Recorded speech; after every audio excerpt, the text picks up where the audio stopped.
কিছু বলো। আচ্ছা, এটা হচ্ছে আমাদের Narsingdi science and robotics lab. আমরা হচ্ছে দীর্ঘদিন ধরেই আমাদের অ্যাভিয়েশন সেক্টরে আমরা কাজ করছি বিভিন্ন ড্রোন নিয়ে।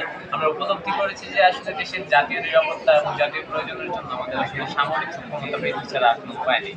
তো আর আমরা জেনে থাকি যে বলা হয় যে who controls the throne controls the world. তো ভবিষ্যৎ মানুষ আসলে আহ, যারা ড্রোনকে কন্ট্রোল করতে পারবে তারা এই পৃথিবী শাসন করতে পারবে।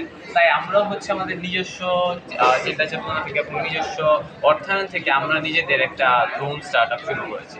সো এই স্টার্ট আপের উদ্দেশ্য হচ্ছে আমাদের দেশে আমাদের ড্রোন ম্যানুফ্যাকচার করা এবং লার্জ স্কেলে হয়তো বা ফরেন কান্ট্রিতে অর আমাদের মিলিটারি যে আমাদের যে বাহিনীগুলো আছে তাদেরকে প্রদান করা।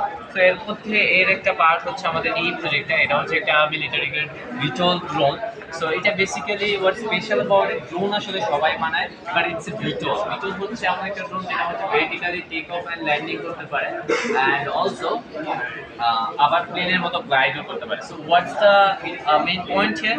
মেইন পয়েন্টটা হচ্ছে এটা যে কোনো জায়গা থেকে টেক অফ অ্যান্ড ল্যান্ডিং করছে, আবার এটা একই টাইমে আবার প্রচণ্ড এফিসিয়েন্ট, বিকজ এটাকে আসলে এয়ারে গ্লাইড করার জন্য কিন্তু কোনো এক্সট্রা ফিউল খরচ করতে হচ্ছে না। সো এটা খুব এফিসিয়েন্ট অ্যান্ড লং রেঞ্জে যেতে পারে। তো আমরা এটাকে তৈরি করেছি পুরোপুরি কার্বন ফাইবার দিয়ে। আর বাংলাদেশে খুব একটা কোনো আর এন ডি সেট আপ এরকম নাই যারা হচ্ছে কার্বন ফাইবার দিয়ে এরকম একটা ফিনিশড বডি